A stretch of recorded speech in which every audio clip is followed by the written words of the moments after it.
Today we're going to start and finish unit number 7. So grab your book, grab yourself a cup of coffee, a cup of water, and let's watch this presentation. You have it with you, so if you can follow it with me, that would be good, so you can see better the pictures and the examples and everything. So this unit is about advertising and consumers. Do you know what an advertise is? Well, an advertise is the publicity that brands make so they can show you the product, they can show you what they do, and then they will try to convince you or persuade you to buy their product. So it is all of these things you see on the streets of McDonald's and new clothes and new movies. All of those things are advertisements. And consumers, well, that is a very common word to talk about the people who buy the things, who pay them to get their service. If you pay someone for a service like movies or food or clothes, whatever, you are consuming from that person. So in this unit, we will work with gerunds and infinitives. I'm going to stop a little bit here and go back to the topic of gerunds and infinitives that you saw maybe around level 3, I think. And you know that there are verbs that are followed by gerunds, there are verbs that are followed by infinitives, and there are verbs that can be followed by a gerund or an infinitive. Which ones are those verbs? You might be familiar with some of them, but you might not. So you can see page 123 and page 124 in the book. You have the lists of verbs. Basically, you see in the book is a list in page 123, verbs followed by a gerund, and you have the list here. So all of these verbs are going to be followed by a gerund. In the next page, you have the list of verbs followed by an infinitive. So all of these verbs will be followed by an infinitive. And then in the same page, verbs that can be followed by a gerund or by an infinitive. So all of these verbs can be like that. These verbs change their meaning when they are followed either by a gerund or an infinitive.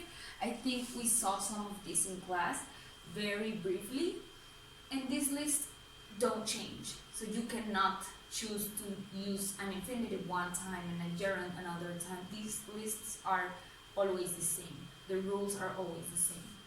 Now that we saw, or that you remembered what we're talking about when we were talking about gerunds and infinitives, let's go back a little bit to talk about passive voice. You know that passive voice, as it says here, is a sentence that is focused on the action, not on the performer. So we don't care who made the action, who performs the action. That's not important.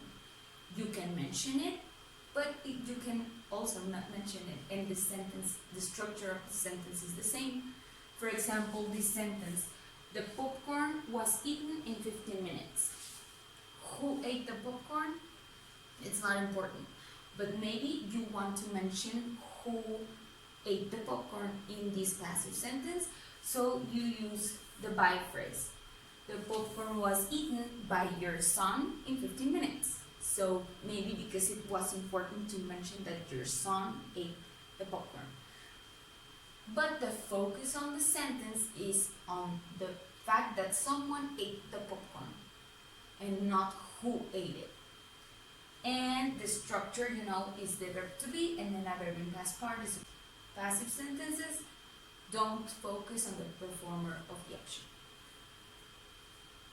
So, in this topic of today, that is passive gerunds and infinitives, we are going to use gerunds and infinitives with passive voice, passive sentences. So the verb to be is going to be the one that is going to be a gerund or an infinitive. So you can say the verb to be in gerund, being, or the verb to be in infinitive, to be.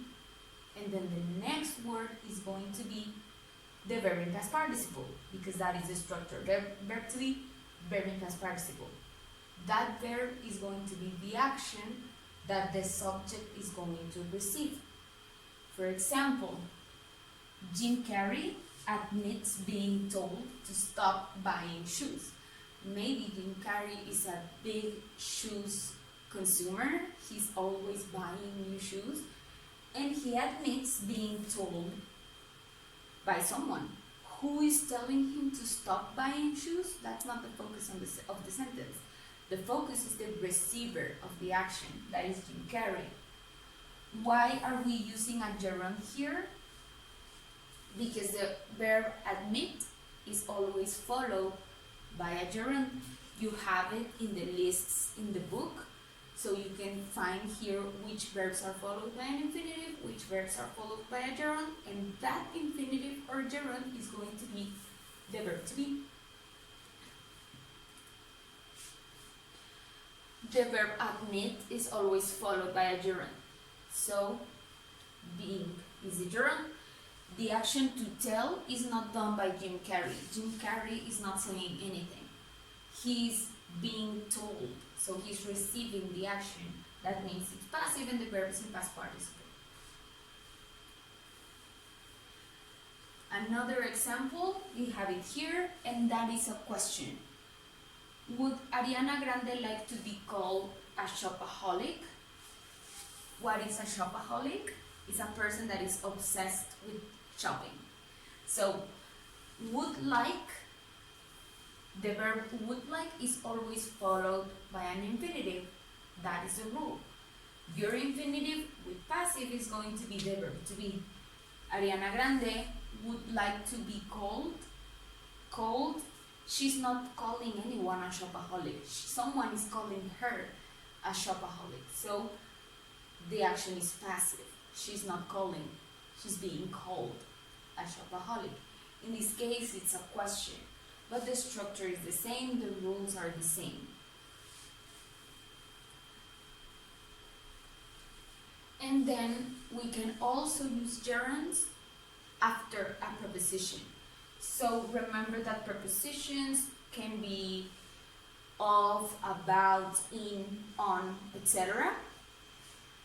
After a preposition, you always write a gerund. You cannot say, I believe in to telling the truth, or to tell the truth. You have to say, I believe in telling the truth. Because in is a preposition always followed by a gerund. Here I have more examples. I never worry about being told lies. So worry about is a preposition, then a gerund about being told lies. Are you telling lies? No, you are not doing the action. You are not performing the action. Someone else is telling lies, and you are just receiving those words or those lies. Another example, you shouldn't be afraid of being given the wrong medicine. Afraid of. Of is a preposition, so we have to use a gerund of being, and then the passive, being given the wrong medicine.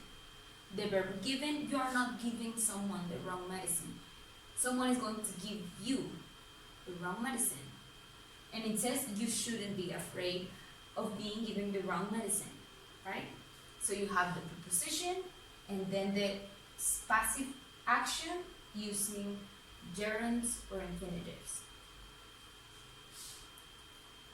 In the case of prepositions, it's always a gerund. In the case of the other verbs that we mentioned, can be a gerund, can be an infinitive. And that gerund or infinitive is going to be the verb to be, being, or to be, and then the verb in past participle. So the structure that is the base of these sentences is this one, the passive structure. That is the verb to be and the verb in past participle. we are using gerunds and infinitives with passive. So your gerund or your infinitive is going to be determined by the verb that is before, or the preposition, if it is a preposition, before the verb to be in past participle.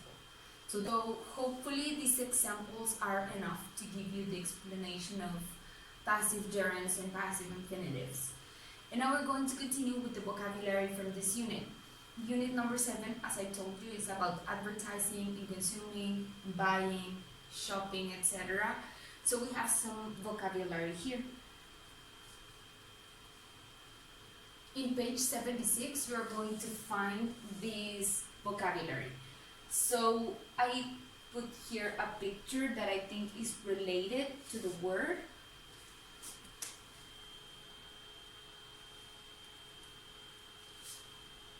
So the first word is browse, and you have this small picture. Browse is to search for something. When you're searching for something specific, you're browsing for something.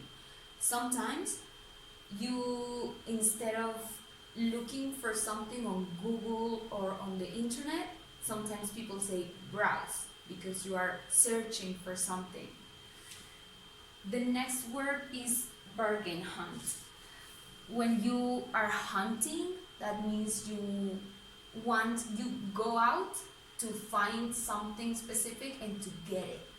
So when you are bargain hunting, you are looking for cheap things, for sales, for things that are normally maybe more expensive, and you're looking for them in a very cheap price.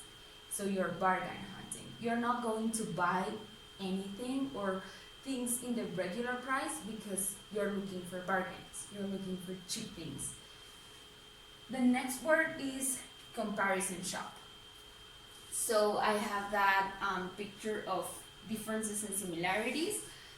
So what do you think is comparison shop? I think it's very common to do this.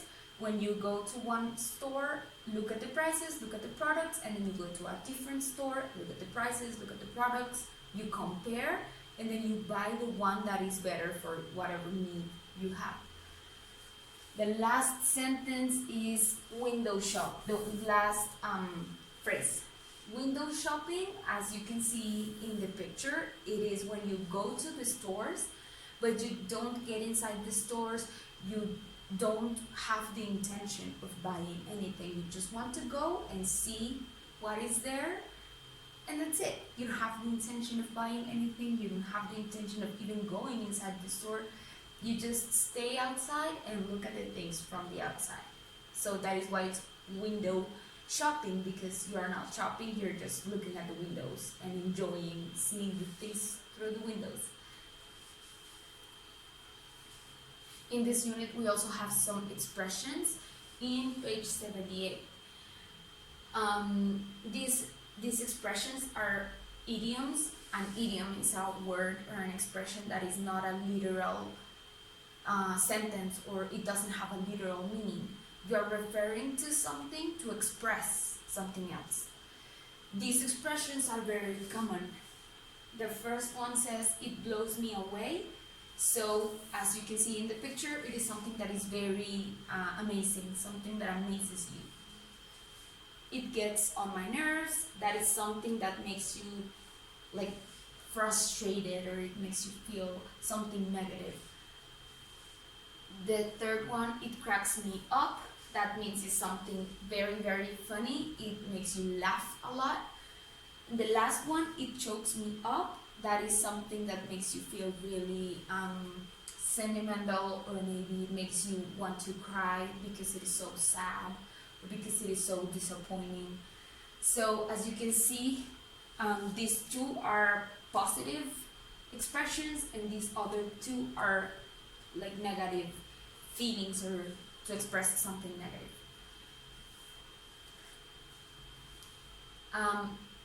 You also have some activities that you have to do on my English Lab website. So you have some activities using the vocabulary, some activities using the passive grammar, and a listening.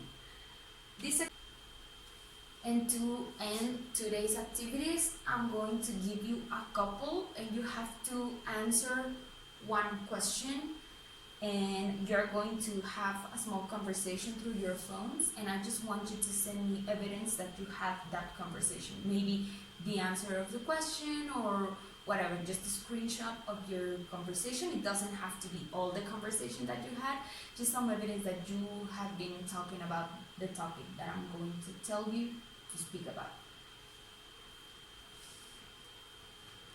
Here I have the list of the couples. I'm going to send you this list just in case you can't see it. And that's going to be it for today. So that was passive gerunds and passive infinitives. Hopefully the topic was clear, the vocabulary, the expressions, and everything. If you have any questions, you can ask me. And if you don't, then I'll see you next class.